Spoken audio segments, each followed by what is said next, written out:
Okay, so while we're here, this is going to be a setup tutorial for our Swag X16 camper. So if you've hired this van, you can use it as a reference on how to set the whole thing up. So we're going to start, when you do arrive to your site, you want to put your handbrake on before you release it from the car, and you're going to touch your jockey wheel to it. If you're on uneven surfaces or anything like that, we do have ramps and wheel chocks inside the front toolbox here. Your floor mats and your power leads and guide ropes and so on are all in this one. So that's where your bits and pieces are. You can turn your gas bottle on here. You've got a spare if you run out of them. We just need to make sure they're off for travel. So they're in there, so turn them on. Get your wheel chocks in behind your wheels so that the van doesn't roll off on you. Then you can detach your chains and start to wind up.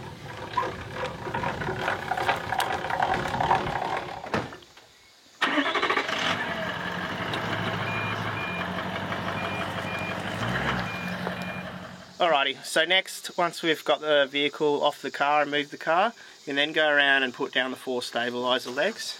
In your front box, this is your winding tool for doing that. So we'll just go around and put them down. So there's one at each of the 4 corners. I normally just take a bit of weight with my hand to lift it up, and then you pull the grab handle to allow it to slip down, just like so.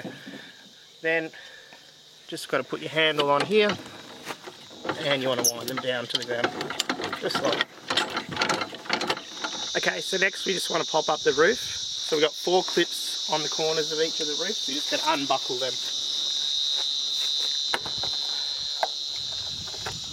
With the front ones, you can use the bash guard here as a bit of a step up if you need to reach higher. And you've got your grab handle here.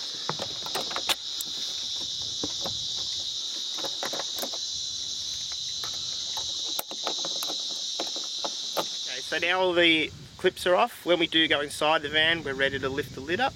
I usually try and set the outside other amenities up first, and then I'll go inside. Alrighty, so next step we're going to do our warning. A few notes on these, they're really quick and easy to set up.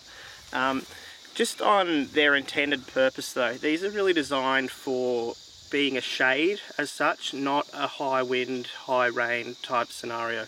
So if you do encounter bad weather, we highly recommend you bring these in, as they may be damaged from particularly wind. To actually do them, we've got our winder hook, which will be located in the rear of the van. We hook it up onto our little winder here, and we start to wind out.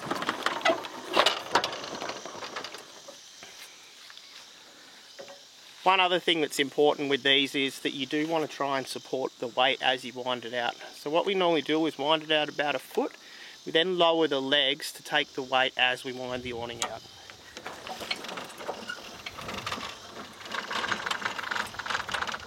Just like that. With your legs, they're just tucked up above here.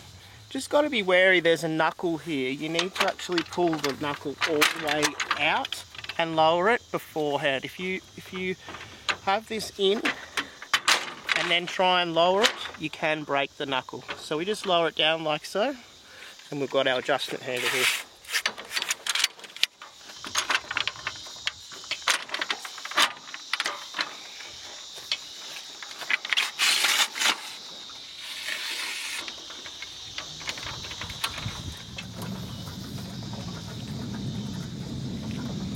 Now we're pretty much just winding until our 2 center arms are just about straight. We may need to move the legs along as we go, just so that they don't fall over.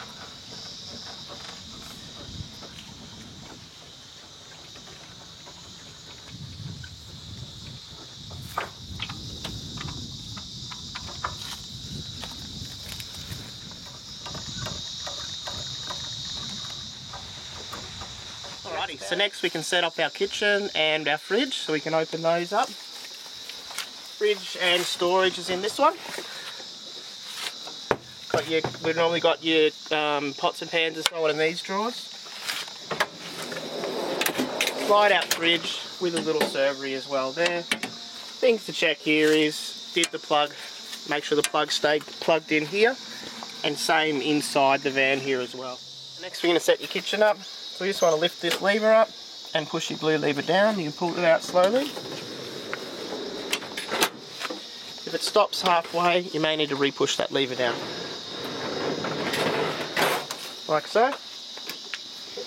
You've got your drop down legs underneath.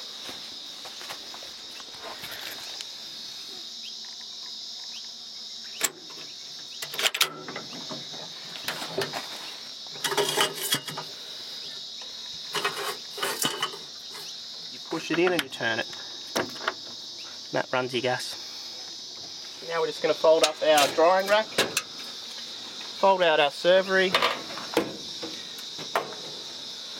like that. If you've been off-roading, sometimes your little caps will fall off, so we just want to put them back on. Burners are lit with an automatic lighter, so you just got to push down and click. And off she goes. Along the back of the van, first one you've got, this is your hot water vent cover. You do need to have this open for your hot water unit to light from the inside. So just open and drop like that. We've got our grey water out here. So you can plug your hose into here and then plug back. That's if you're at a van park. These two tanks here are your water tank filler points. If you're off the grid and you need to run off your water tank water, these are the 2 points you'll fill them. This is your power in, so if you've got access to a generator or a powered site, this is where you'll plug in. Important to note, particularly with the air conditioner, it will only work if you're running on 240 volt power.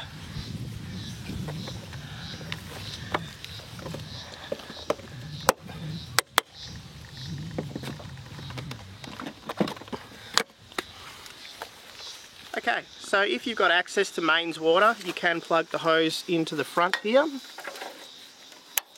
And then you want to plug that into your tap at the other end, and then you're good for mains pressure water inside the van. Okay, so if you've got an ensuite van like this one, this is how you're going to empty the toilet in them.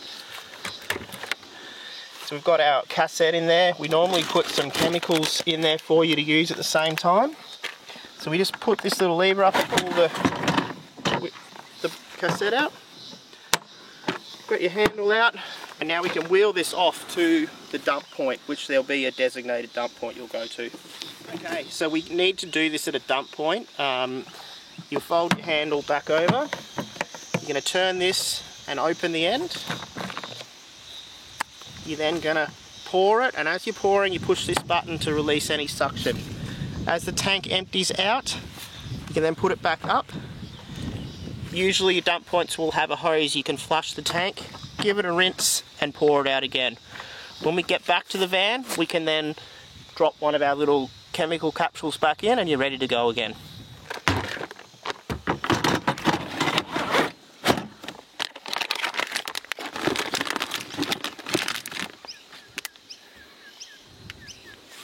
Just pull your step out, like so. And then we're ready to go inside.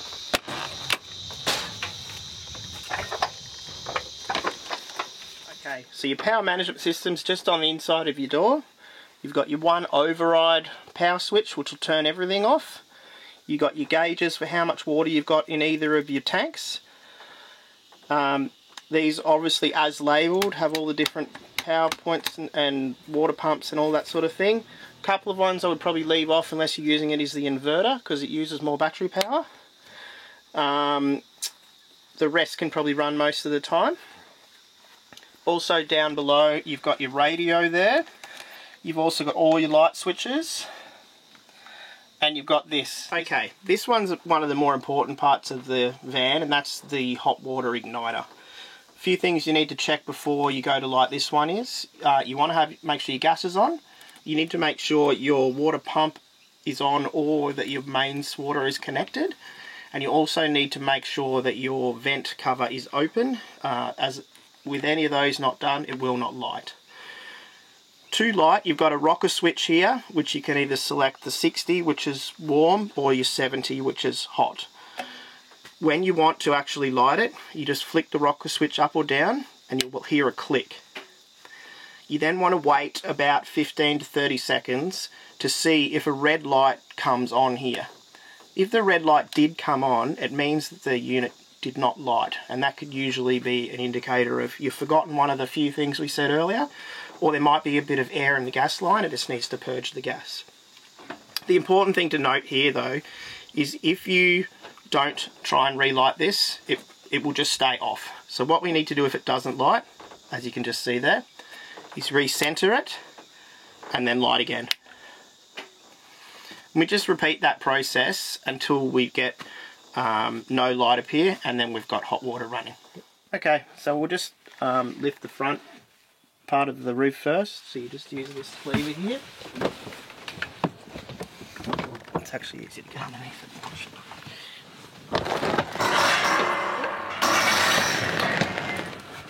And then we'll just push the rear one up as well. Alright, lastly we've got our ensuite. Got to unzip the top.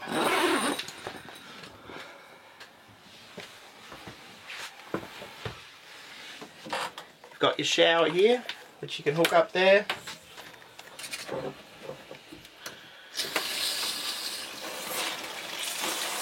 Like so.